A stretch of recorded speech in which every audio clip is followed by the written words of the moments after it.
Israel confirma a identidade dos restos mortais de mais 2 reféns devolvidos pelo Hamas. Estados Unidos vão limitar o número de refugiados admitidos anualmente no país a 7.500, dando prioridade a cidadãos sul-africanos brancos. Ataque russo em Sumi atinge maioritariamente zonas residenciais e faz 11 feridos, incluindo 4 crianças. Museu Quake assinala 270 anos do grande terremoto de 1755 com programação especial. O exército israelita confirmou a identidade dos restos mortais de mais 2 reféns devolvidos pelo Hamas. Os corpos foram identificados como Sahar Baruch e Amiran Cooper, ambos capturados durante o ataque do grupo militante a Israel a 7 de outubro de 2023. Os 2 conjuntos de restos mortais foram entregues à Cruz Vermelha em Gaza antes de serem transportados para Israel. Foram depois levados para o Instituto Nacional de Medicina Legal para identificação. Em contrapartida, Israel entregou esta sexta-feira mais 30 cadáveres palestinianos. O país já tinha devolvido os corpos de 195 pessoas às autoridades de Gaza, sem fornecer pormenores sobre as suas identidades. As trocas de restos mortais entre palestinianos e israelitas são a mais recente indicação de que o difícil acordo de cessar-fogo parece estar a avançar, apesar dos mortíferos ataques israelitas em Gaza esta semana. Desde o início do cessar-fogo, a Hamas já devolveu os restos mortais de 17 reféns. Outros 11 continuam ainda no enclave palestiniano. Os Estados Unidos vão limitar o número de refugiados admitidos anualmente no país a 7.500. Sem explicar os motivos na base da decisão, a administração Trump anunciou ainda que será dada prioridade aos cidadãos sul-africanos brancos. O número agora avançado pelo executivo norte-americano representa uma enorme redução face ao limite máximo de 125 mil refugiados estabelecido no ano passado durante o mandato de Biden. Uma medida que foi suspensa por Trump mal tomou posse. Desde então, foram poucos os refugiados que chegaram ao país, na sua maioria sul-africanos brancos. Em fevereiro, o governo dos Estados Unidos tinha já anunciado um programa para conceder estatuto de refugiados aos afrikaners, uma minoria étnica branca, alegando que estes eram alvo de violência e discriminação na África do Sul. Com a mais recente decisão de Trump, pessoas de países como o Sudão, que enfrentam situações de guerra e de fome, deixarão de poder estabelecer-se nos Estados Unidos. As organizações de apoio a refugiados criticam a medida. A Human Rights First considerou o anúncio um novo ponto baixo da política externa americana. Donald Trump anunciou que os Estados Unidos vão retomar os testes de armas nucleares pela primeira vez em 3 décadas. O presidente norte-americano considera a medida necessária para pôr o país em pé de igualdade com a Rússia e a China. O anúncio foi feito na Truth Social, plataforma online detida pelo próprio. Trump revelou que os testes vão começar a ser feitos de imediato. A decisão surge depois de o presidente russo Vladimir Putin ter anunciado o teste de 2 novas armas com capacidade nuclear, um drone subaquático e um míssil de cruzeiro. Putin não deu conta de qualquer teste de armas nucleares russas, algo que ocorreu pela última vez em 1990. Em 2023, o líder do Kremlin assinou um projeto de lei que revogava a ratificação pela Rússia da proibição mundial de ensaios nucleares. O tratado, concluído em 1996, proibiu explosões nucleares por todos os países em todos os lugares, mas nunca foi ratificado pelo Senado dos Estados Unidos. Moscovo já tinha deixado claro que só voltaria a testar armas atómicas se Washington o fizesse primeiro. Pelo menos 11 pessoas ficaram feridas, incluindo 4 crianças, na sequência de uma série de ataques russos em Sumi durante a madrugada de sexta-feira. De acordo com o Serviço Estatal de Emergência da Ucrânia, os ataques atingiram sobretudo uma área residencial. Os socorristas afirmaram ter retirado 12 residentes de um prédio de 9 andares, depois de o ataque ter provocado um incêndio nos apartamentos dos pisos superiores. Тут на Заливній відбулось влучання, да. Наразі невідомо про одну жінку тільки похилого віку, а так без жертв. Тобто На данный час та информация, яку ми маємо, всі живі. A região de Sumi faz fronteira com a Rússia e tem estado sob constante ataque de drones e mísseis. De acordo com as autoridades locais, a Rússia efetuou 543 ataques com vários tipos de armas na cidade desde o início do ano, matando pelo menos 72 pessoas e ferindo quase 500.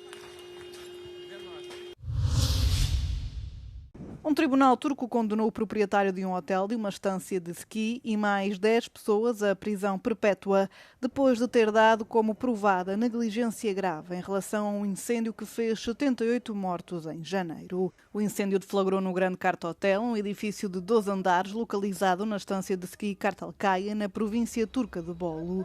O incidente aconteceu durante as férias escolares de inverno. Entre as vítimas contam-se 34 crianças que passavam férias em família. Além do proprietário do hotel, entre os condenados estão também a mulher, as 2 filhas, os gerentes, um vice-presidente da Câmara e um subchefe dos bombeiros. Os arguidos deverão recorrer da decisão. O furacão Melissa, uma das mais poderosas tempestades registadas, deixou um rastro de destruição em grande parte do norte das Caraíbas. O número de mortes aumentou, registando-se pelo menos 49 vítimas mortais no Haiti, Jamaica e República Dominicana. À Jamaica, que recebeu o furacão em categoria 5 na terça-feira, já chegaram os primeiros voos de ajuda de emergência com água, medicamentos e outros bens essenciais. Os funcionários do governo e os residentes estão a trabalhar para desobstruir as estradas e chegar às comunidades isoladas. Estão ainda em curso os esforços de buscas para encontrar vítimas sob os escombros. Imagens aéreas de Black River revelam os danos causados pelo furacão. O primeiro-ministro do país disse que até 90% dos telhados da comunidade costeira foram destruídos. Já em Cuba, os habitantes começaram lentamente a regressar a casa, depois de a Proteção Civil ter mandado retirar centenas de milhares de pessoas no leste do país antes da tempestade. Pero con esto, jamás. Al menos yo soy nacida y criada aquí y yo nunca había visto una cosa igual. Lo vi con Sandy, pero no así, pero con esta. O Haiti registra para já o maior número de vítimas.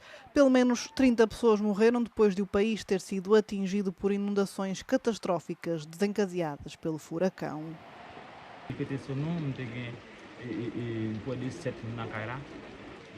Se nous décevons par des justesses, ça veut dire que c'est 3 personnes et puis 2 grammes. 2 grammes, bon, nous pas arriver à sauver une d'eux, 2 grammes, Na quarta-feira, o furacão atingiu o sudeste das Bahamas. Na quinta-feira, o Melissa enfraqueceu para uma tempestade de categoria 2, com ventos máximos de cerca de 165 km/h. Milhares de estudantes do ensino secundário e universitário estão a marchar de Belgrado para Novi Sad para participarem numa grande manifestação prevista para este fim de semana na cidade do norte da Sérvia. A marcha pretende assinalar a tragédia de 1 de novembro do ano passado, quando a cobertura de betão da estação ferroviária de Novi Sad desmoronou, matando 16 pessoas. O acontecimento desencadeou uma onda de protestos contra o governo. Na quinta-feira à noite, os manifestantes pararam para descansar na aldeia indígena, mas o presidente da Câmara fechou as escolas, obrigando muitos a dormir na rua. Danas u svom gradu izuzetno sam ponosna na ove ljude, na ove mlade ljude, studente i pre svega srednjoškolce koji su redari ovde, koji su pomogli oko svega, ali u isto vreme sam jako žalosna što nam opština nije obezbedila smeštaj za sve ove studente. Os manifestantes afirmam que a tragédia em Novi Sad foi resultado da corrupção do governo. Meses de protesto levaram à queda do primeiro-ministro sérvio, mas o presidente Aleksandar Vučić manteve-se no poder.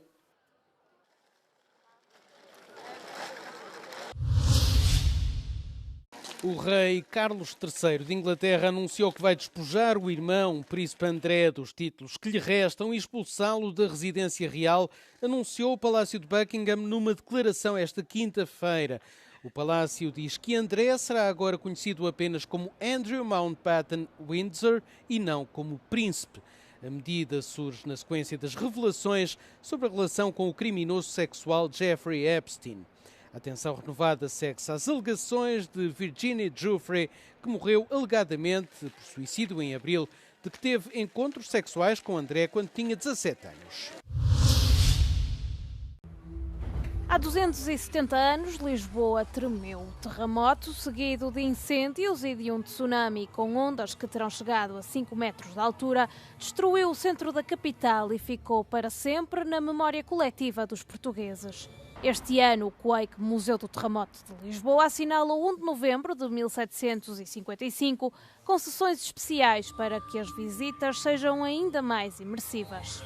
Essas sessões vão ter a participação de alguns atores que vão enriquecer ainda mais a visita, dando vida a algumas personagens históricas. As 10 salas do museu chamam a atenção para esta catástrofe que abalou o país e deixam um alerta para o futuro e para a autopreparação. Desde um simulador sísmico a modelos que mostram a forma como as placas tectónicas se movem, a experiência combina história e ciência.